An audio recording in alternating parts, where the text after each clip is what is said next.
എല്ലാവർക്കും A to Z വാർത്തയിലേക്ക് സ്വാഗതം.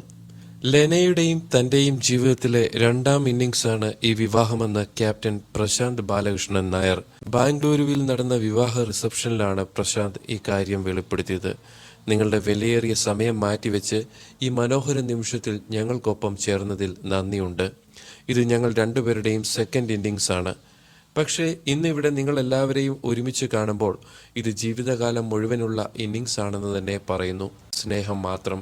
പ്രശാന്ത് ബാലകൃഷ്ണന്റെ വാക്കുകൾ ഇങ്ങനെയായിരുന്നു. പ്രശസ്ത ഷെഫ് സുരേഷ് പിള്ളയാണ് വിവാഹ റിസപ്ഷനിലെ വീഡിയോ സമൂഹ മാധ്യമങ്ങളിലൂടെ പങ്കുവച്ചത്. സുരേഷ് പിള്ളയുടെ അടുത്ത സുഹൃത്തുക്കളാണ് ലെനയും പ്രശാന്ത് ബാലകൃഷ്ണനും. ലെനയുടെ വിവാഹ വാർത്തയ്ക്ക് പിന്നാലെ ഇരുവരും ഒന്നിച്ചുള്ള ചിത്രം സുരേഷ് പിള്ള സമൂഹ മാധ്യമങ്ങളിൽ പങ്കുവച്ചിരുന്നു. പ്രിയപ്പെട്ട ലെനയ്ക്കും പ്രശാന്ത് ബ്രോയ്ക്കും നിങ്ങൾക്ക് നന്മ നേരുന്നു എന്റെ പ്രിയപ്പെട്ട രണ്ട് കൂട്ടുകാർ, ഏറ്റവും അടുത്ത കുടുംബ സുഹൃത്തുക്കളും. സുരേഷ് പിള്ളയുടെ വാക്കുകൾ ഇങ്ങനെ. ജനുവരി 17 ബാംഗ്ലൂരു മല്ലേശ്വരം ക്ഷേത്രത്തിലായിരുന്നു വിവാഹം. ചടങ്ങിൽ ഇരുവരുടെയും വീട്ടുകാർ മാത്രമാണ് പങ്കെടുത്തത്.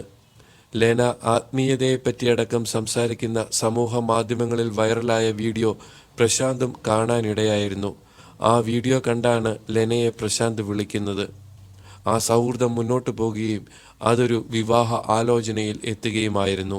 ഇന്ത്യയുടെ ബഹിരാകാശ ദൗത്യമായ ഗഗൻയാൻ യാത്രികരുടെ പേരുകൾ പ്രധാനമന്ത്രി പ്രഖ്യാപിച്ചതിന് പിന്നാലെയാണ് മലയാളികളെ ഞെട്ടിച്ച വാർത്തയുമായി ലെന എത്തിയത്. താനും ഗഗൻയാൻ ദൗത്യ തലവൻ പ്രശാന്തും വിവാഹിതരായെന്നും പ്രധാനമന്ത്രി യാത്രക്കാരെ പ്രഖ്യാപിച്ചതിനു ശേഷം വിവരം പുറത്തറിയിക്കാൻ കാത്തിരിക്കുകയായിരുന്നുവെന്നും ലെന വെളിപ്പെടുത്തിയിരുന്നു. ജനുവരിയിൽ വിവാഹം കഴിഞ്ഞിട്ടും പുറത്തറിയിക്കാതിരുന്നത് പ്രശാന്ത് അതീവ രഹസ്യ സ്വഭാവമുള്ള ഒരു തന്ത്രപ്രധാന ദേശീയ ദൗത്യത്തിന്റെ ഭാഗമായിരുന്നതുകൊണ്ടാണെന്നും ലെന ഓൺലൈൻ മാധ്യമങ്ങളോട് വ്യക്തമാക്കി. കൂടുതൽ വാർത്തകൾക്കും മറ്റു വിശേഷങ്ങൾക്കുമായി നിങ്ങൾ ഈ ചാനൽ സബ്സ്ക്രൈബ് ചെയ്യാൻ മറക്കരുതേ.